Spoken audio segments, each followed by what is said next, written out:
ये ब्रिक्स देशों से क्या उनको परेशानी है? ब्राज़ील के ऊपर और भारत के ऊपर दुनिया में सबसे ज़्यादा टैरिफ्स लादना क्या आपको ये लगता है उचित फ़ैसला है?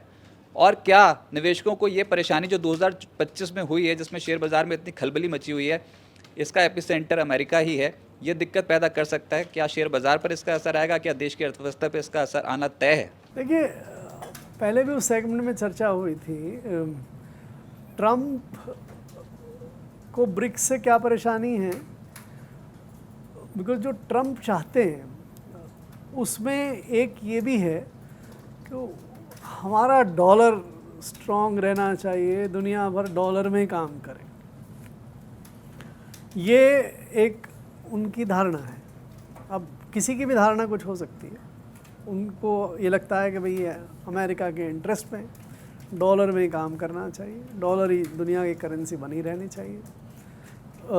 क्यों उचित है नहीं है, आप इसके साथ जाति कर रहे हैं, वो सब सेकेंडरी है उनके लिए। ये अब उनके दिमाग में ये जैसा सामने आता है उससे लगता है कि उनके दिमाग में ये भर गया है, किसी ने ये इम्प्रेशन क्रिएट हो गया है कि जो ब्रिक्स हैं वो एक ऑल्टरनेटिव करेंसी के बारे में तैयारी कर रहे हैं, जिससे डी डॉलराइज हो जाएगा या जिससे डॉलर को जो है नुकसान पहुंचेगा, राइट। तो उन्होंने ये शगु का छोड़ा हुआ है कि भाई ब्रिक्स अगर ऑल्टरनेटिव करेंसी लाते हैं तो मैं फिर ब्रिक्स के सारे जो देश हैं उन पे और टैरिफ लगा दूंगा। एक तो ये परेशानी है उनको ब्रिक्स से।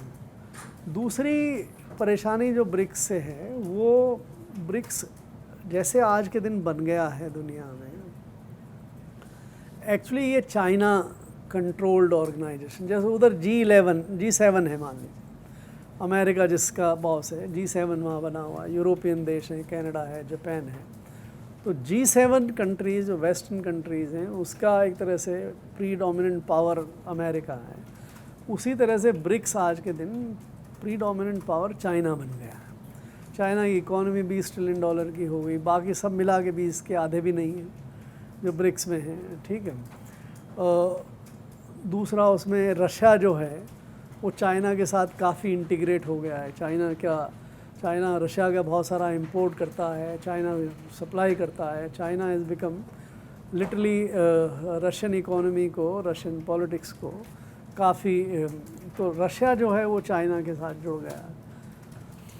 इन लोगों ने और कई कंट्रीज़ जो अभी साथ में ले ली हैं, चाहे ईरान हो, चाहे सऊदी अरेबिया हो, चाहे और कंट्रीज़ हों, वो डिक्टेटरशिप्स हैं या वो कंट्रीज़ हैं जो चाइनीज़ ब्लॉक के साथ जुड़ी हुई हैं। तो ट्रम्प मेरी नज़र में ये मानते हैं कि ये ब्रिक्स जो है वो चाइना है, इसलिए इसको पनपने नहीं देना है। तो दो कारण, एक तो डॉलर के प्रति थ्रेट और दूसरा चाइना को कंट्रोल करने के पॉइंट ऑफ व्यू से वो ये बार बार कहते रहते हैं कि ब्रिक्स में इंडिया है ब्रिक्स का मेंबर, लेकिन अब धीरे धीरे देखिए अलग थलग सा पड़ रहा है, उसका इन्फ्लुएंस कम हो रहा है, वो छोटी मोटी चीज़ें ही रोक पाता है। जैसे पाकिस्तान को ब्रिक्स में शामिल कराना नहीं, अब बहुत ज़्यादा इन्फ्लुएंस पाकिस्तान और इंडिया का ब्रिक्स में हो ऐसा आज के दिन नज़र कम आता है। सो इसलिए ब्रिक्स पे टारगेट, अब आप ब्रिक्स में हैं तो आप भी उसमें फंस जाते हैं, राइट।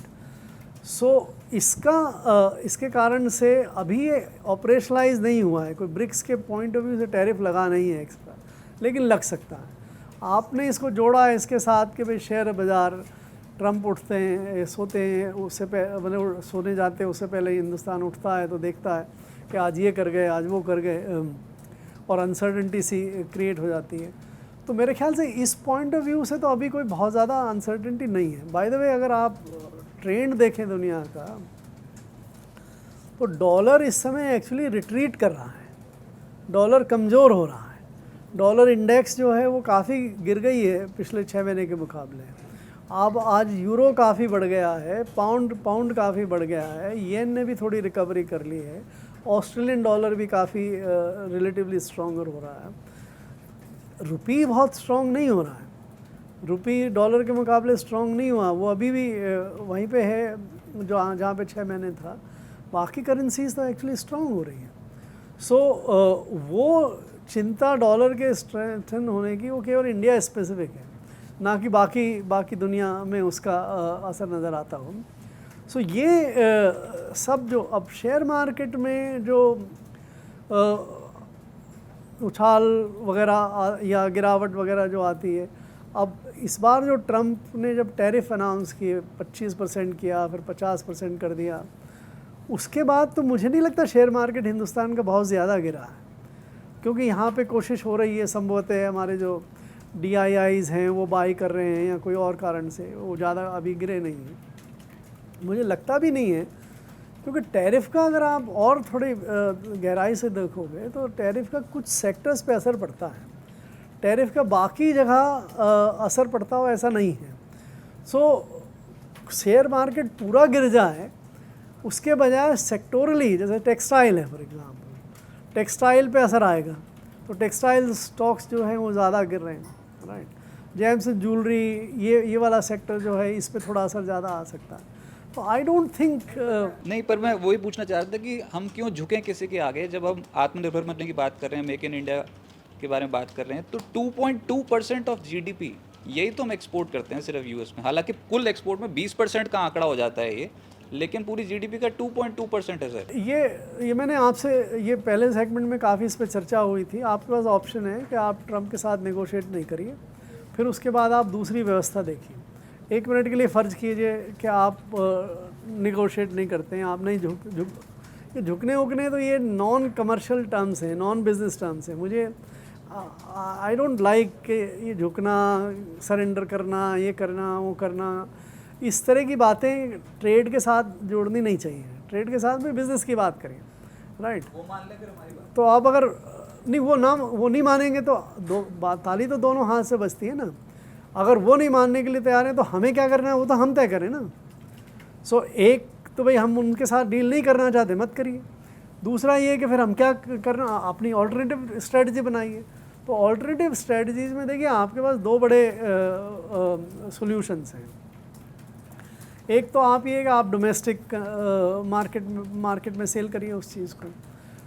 आप पहले भी कई बार देखते थे, कई बार चलती है कि एक्सपोर्ट क्वालिटी का माल देश में बिक रहा है, राइट।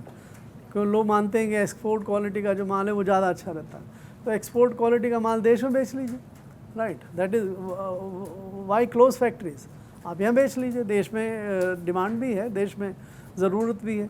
और दूसरा जो सबसे ज़्यादा मैं आपको सोल्यूशन दे सकता है कि रेस्ट ऑफ द वर्ल्ड आप यूरोपियंस के साथ समझौता करिए, यूरोपियंस के साथ बात करिए, कनाडा के साथ बात करिए। रशिया, चाइना तो आपका और अभी आपको कोई बहुत ज़्यादा फ़ायदा दे पाएंगे ऐसी मुझे नज़र नहीं आता है। आप वहाँ पे और कुछ गंवा के आएंगे, राइट। बट बाकी दुनिया आप के साथ आप ट्रेड कर लीजिए। जो आप अमेरिका को भेजते थे उसको इनके पास भेजना शुरू कर दीजिए।